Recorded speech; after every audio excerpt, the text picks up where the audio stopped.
ಇವತ್ತು 100 ವರ್ಷಗಳ ಹಿಂದೆ ನಡೆದಿರುವಂಥ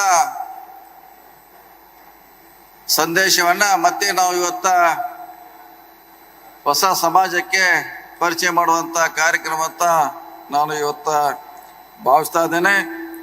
ಬಹುಶಃ ಸಾವಿರಾರು ವರ್ಷಗಳಿಂದ ಆಗಿರುವಂಥ ಶೋಷಣೆಯನ್ನು ತಪ್ಪಿಸಬೇಕು, ಇವ್ರನ್ನ ಸ್ವಾಭಿಮಾನಿಗಳಾಗಿ ಮಾಡಬೇಕು, ಇವ್ರನ್ನ ಮುಖ್ಯವಾಹಿನಿಗೆ ತರಬೇಕು, ಶಿಕ್ಷಣದಿಂದ ವಂಚಿತರಾಗಿದ್ದಾರೆ ಇವ್ರಿಗೆ ಶಿಕ್ಷಣ ಕೊಡಬೇಕಂತ ನಾರಾಯಣ ಗುರೂಜಿ ಅವರ ಕನಸಾಗಿತ್ತು.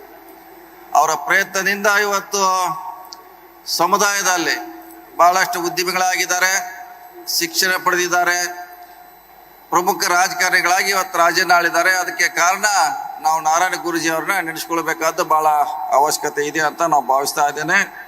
ಅವ್ರು ಮಾಡಿರುವಂಥ ಭಾಳಷ್ಟು ಸಮಾಜ ಕಾರ್ಯ, ನಮ್ಮ ಮುಖ್ಯಮಂತ್ರಿ ಹೇಳ್ದಂಗೆ ನಮಗೆ ದೇವಸ್ಥಾನದಲ್ಲಿ ಪ್ರವೇಶ ಇಲ್ಲ ಅಂದರೆ ನೀವೇ ದೇವಸ್ಥಾನ ನಿರ್ಮಿಸಿ ನೀವೇ ಅದನ್ನು ಪೂಜಿಸಿ ಅಂತ ಸಂದೇಶವನ್ನು 100 ವರ್ಷಗಳಿಂದ ನಮಗೆ ಕೊಟ್ಟಿದ್ದಾರೆ. ಇವತ್ತು ಅದರ ಅವಶ್ಯಕತೆ ಭಾಳಷ್ಟಿದೆ. ಈಗೂ ಕೂಡ ಭಾಳಷ್ಟು ದೇವಸ್ಥಾನಕ್ಕೆ ನಮ್ಮಂಥವ್ರಿಗೆ ಶೋಷಿತರಿಗೆ ಇವತ್ತು ಕೂಡ ಪ್ರವೇಶ ಇಲ್ಲ. ಅದನ್ನು ಅವರು 100 ವರ್ಷಗಳ ಹಿಂದೆ ಮನಗೊಂಡು ನಮಗೊಂದು ದಾರಿ ತೋರಿಸುವಂಥ ಪ್ರಯತ್ನವನ್ನು ಮಾಡಿದ್ದಾರೆ. ಒಂದೇ ಜಾತಿ, ಒಂದೇ ಮತ, ಒಂದೇ ದೇವರ ಸಂದೇಶನ ಕೊಡುವಂಥ ಪ್ರಾಮಾಣಿಕ ಪ್ರಯತ್ನವನ್ನು ಮಾಡಿದ್ದಾರೆ. ಅವರು ದೇವಸ್ಥಾನದಲ್ಲಿ ಗ್ರಂಥಾಲಯ ಹೊಂದಿರಬೇಕಂತ ಅವ್ರದ್ದೊಂದು ದೂರದೃಷ್ಟಿ ಇತ್ತು. ದೇವಸ್ಥಾನ ಅಂದರೆ ದೇವಸ್ಥಾನ ಆಗಿರಬಾರ್ದು, ಅದು ಶಿಕ್ಷಣ ಮಂದಿರ ಆಗಬೇಕು, ಅಲ್ಲಿ ಗ್ರಂಥಾಲಯಗಳನ್ನು ಸ್ಥಾಪನೆ ಮಾಡಬೇಕಂತ ಅವರು 100 ವರ್ಷಗಳ ಹಿಂದೆ ನಮಗೆ ಸಂದೇಶವನ್ನು ಕೊಡುವಂಥ ಪ್ರಯತ್ನ ಮಾಡಿದ್ರು. ಕೇವಲ ನಮಗೆ ಆರ್ಥಿಕವಾಗಿ ಕೈಗಾರಿಕವಾಗಿ ಶಿಕ್ಷಣ ಕೂಡ ಸಾರುವಂಥ ಪ್ರಯತ್ನ ಅವರ ಮೂಲಕ ಆಗಿದೆ ಅನ್ನೋ ಮಾತನ್ನು ಹೇಳುತ್ತಾ, ಸುಮಾರು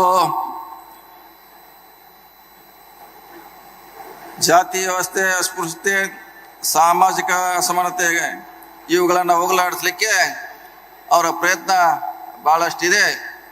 ಅವ್ರನ್ನೆಲ್ಲ ನಾವು ಇಡೀ ದೇಶಕ್ಕೆ ಪರಿಚಯ ಮಾಡುವಂಥ ಪ್ರಯತ್ನ ಆಗಬೇಕಾಗಿದೆ. ಅವ್ರು ಕೇವಲ ಮಂಗಳೂರಿಗೆ, ಕಾಸರಗೋಡಿಗೆ ಸೀಮಿತವಾಗಿರುವಂಥ ವ್ಯಕ್ತಿಯನ್ನು ಮಾಡುವಂಥ ಪ್ರಯತ್ನ ಆಗಿದೆ. ಅವರನ್ನು ಈ ದೇಶದ ಒಬ್ಬ ಮಹಾನ್ ನಾಯಕನಾಗಿ ಮಾಡುವಂಥ ಪ್ರಯತ್ನ ನಮ್ಮಿಂದ ಆಗಬೇಕಾಗಿದೆ. ಬಸವಣ್ಣವರು ಕೂಡ ಇವತ್ತು ಕರ್ನಾಟಕ ಸೀಮಿತ ಆಗಿದ್ದಾರೆ. ಡಾಕ್ಟರ್ ಬಾಬಾ ಸಾಹೇಬ್ ಅಂಬೇಡ್ಕರ್ ಕೂಡ ದಲಿತರಿಗೆ ಮಾತ್ರ ಸೀಮಿತ ಮಾಡುವಂಥ ಪ್ರಯತ್ನ ಆಗಿದೆ ಇತಿಹಾಸದಲ್ಲಿ. ಇವರೆಲ್ಲ ಮಹಾನ್ ನಾಯಕ. ಇವ್ರು ಯಾವುದೇ ಜಾತಿ ಪಂಥ ಸೀಮೆ ಇಲ್ಲ. ಕಾಶ್ಮೀರದಿಂದ ಹಿಡಿದು ಕನ್ಯಾಕುಮಾರಿವರೆಗೆ ಅವರು ನಾಯಕರಾಗಬೇಕಂತ ನಾವು ಇವತ್ತ ಪ್ರಯತ್ನವನ್ನು ಮಾಡಬೇಕಾಗಿದೆ. ಆ ನಿಟ್ಟಿನಲ್ಲಿ ಈ ಕಾರ್ಯಕ್ರಮ ಇವತ್ತು ಪ್ರಾರಂಭ ಆಗಿದೆ. ಇದು ಪ್ರಾರಂಭ ಅಷ್ಟೇ ಅಂತ ನಾವು ಭಾವಿಸ್ತಾ ಇದ್ದೇನೆ. ಅವರ ಆದರ್ಶಗಳನ್ನು ನಾವು ಮೈಗೂಡಿಸಬೇಕು, ಅದನ್ನು ಜಾರಿ ಪಾಲನೆ ತರಲಿಕ್ಕೆ ನಾವೆಲ್ಲ ಪ್ರಯತ್ನ ಮಾಡಬೇಕು. ವಿಶೇಷವಾಗಿ ಈ ಕಾರ್ಯಕ್ರಮ ನಾವು ಮಂತ್ರಿಯಾಗಿ ಅಥವಾ ರಾಜಕಾರಣಿಯಾಗಿ ಭಾಗವಹಿಸ್ಲಿಕ್ಕೆ ಬಂದಿಲ್ಲ. ನಾನೊಬ್ಬ ನಾರಾಯಣ ಗುರುಗಳ ಅನುಯಾಯಿ, ಆದರ್ಶಗಳನ್ನು ಪಾಲಿಸುವಂತ ಈ ಕಾರ್ಯಕ್ರಮದಲ್ಲಿ ಭಾಗವಹಿಸ್ಲಿಕ್ಕೆ ನನಗೆ ಹೆಮ್ಮೆ ಆಗ್ತಾ ಇದೆ. ನಾರಾಯಣ ಗುರುಗಳನ್ನ ನಮ್ಮ ಸಂಘಟನೆಯಿಂದ 20 ವರ್ಷಗಳಿಂದ ನಾವು ಈ ರಾಜ್ಯಕ್ಕೆ ಪರಿಚಯ ಮಾಡುವಂತ ಕೆಲಸ ಮಾಡ್ತಾ ಇದ್ದೀವಿ. ಬಹುಶಃ ಎಷ್ಟು ಜನಕ್ಕೆ ಗೊತ್ತಿದೆ ನನಗೆ ಗೊತ್ತಿಲ್ಲ. ನಾರಾಯಣ ಗುರುಗಳ ಜಯಂತಿ ಉತ್ಸವ ಮಂಗಳೂರಿನಲ್ಲಿ ಆದರೆ ನಾವು ಬೆಳಗಾವಿಯಲ್ಲಿ ಮಾಡ್ತೀವಿ, ಇವತ್ತು ಗುಲ್ಬರ್ಗಾದಲ್ಲಿ ಮಾಡ್ತೀವಿ, ಚಾಮರಾಜನಗರದಲ್ಲಿ ಕೂಡ ಅವ್ರನ್ನ ಮನೆ ಮನೆಗೆ ಮುಡಿಸುವಂಥ ಕೆಲಸ ಅದು 20 ವರ್ಷಗಳಿಂದ ನಮ್ಮ ಸಂಘಟನೆಯಿಂದ ಆಗ್ತದೆ. ನನಗೆ ಹೇಳಲಿಕ್ಕೆ ಭಾಳ ಹೆಮ್ಮೆ ಅನಿಸ್ತಾ ಇದೆ. ಜೊತೆಗೆ ನಾರಾಯಣ ಗುರುಗಳ ಫೋಟೋ ನಿಮ್ಮ ಮನೆಯಲ್ಲಿ ಎಷ್ಟು ಜನಕ್ಕೆ ನನಗೆ ಗೊತ್ತಿಲ್ಲ. ನಮ್ಮ ಕಚೇರಿಯಲ್ಲಿ ಅವ್ರ ಫೋಟೋ ಇದೆ. ನೋಡಿದ್ರೆ ಎಷ್ಟು ಜನ ಅವ್ರೆ? ನೋಡಿದ್ರಾ? ನಮ್ಮ PWD ಕಚೇರಿಯಲ್ಲಿ ಬೆಂಗಳೂರಿನಲ್ಲಿ ನಾರಾಯಣ ಗುರು ಅವರ ಫೋಟೋವನ್ನು ಇಟ್ಟಿದ್ದೀವಿ. ಕಾರಣ ಅವರ ಪರಿಚಯ, ಅವ್ರ ಹೋರಾಟ ಏನಿತ್ತು, ನಮ್ಮ ಶೋಷಿತರನ್ನ ಯಾವ ರೀತಿ ಅವ್ರ ಮೇಲಕ್ಕೆ ತರುವಂಥ ಪ್ರಯತ್ನ ಮಾಡೋದಕ್ಕಾಗಿ ಅವರ ಫೋಟೋಗಳನ್ನು ನಮ್ಮ ಮನೆಯಲ್ಲಿ ಇದೆ, ಬೆಳಗಾವಿಯಲ್ಲಿ ಇದೆ, ನಮ್ಮ ಎಲ್ಲ ಕಚೇರಿಯಲ್ಲಿ ಕೂಡ ಅವರ ಫೋಟೋ ಇದೆ. ಬುದ್ಧ, ಬಸವ, ಅಂಬೇಡ್ಕರ್ ಜೊತೆಗೆ ಸಾವಿತ್ರಿಬಾಯಿ ಫುಲೆ ಇದೆ, ಜ್ಯೋತಿಬಾ ಫುಲೆ ಇದೆ.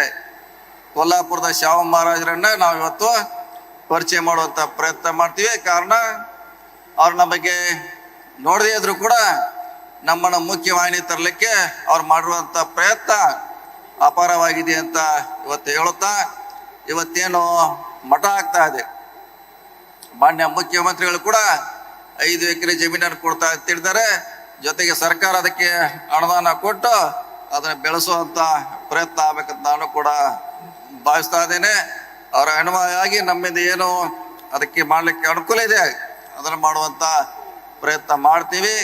ಕೇವಲ ಕರಾವಳಿ ಭಾಗಕ್ಕೆ ನಾರಾಯಣಗುರು ಸೀಮಿತ ಆಗದೆ ಈ ರಾಜ್ಯಕ್ಕೆ, ಈ ರಾಷ್ಟ್ರಕ್ಕೆ ಅವರು ಒಂದು ಆಸ್ತಿ ಆಗಲಿ ಅಂತ ಆಶಿಸಿ ಈ ಕಾರ್ಯಕ್ರಮ ಪ್ರಾರಂಭ ಅಷ್ಟೇ. ಇದನ್ನ ಮುಂದುವರಿಯುವಂಥ ಪ್ರಯತ್ನ ಈ ಭಾಗದ ಎಲ್ಲ ವರ್ಗ ರಾಜಕಾರಣಿ ಮೇಲೆ ಇದೆ ಅನ್ನೋ ಮಾತನ್ನ ಹೇಳುತ್ತಾ ನನ್ನ ಮಾತು ಮುಗಿಸ್ತೀನಿ. ನಮಸ್ಕಾರ ಎಲ್ಲರಿಗೂ. ನ್ಯೂಸ್ ಫಸ್ಟ್ ನಿರ್ಭೀತಿಯಿಂದ ನಿಮ್ಮ ಪರವಾಗಿ.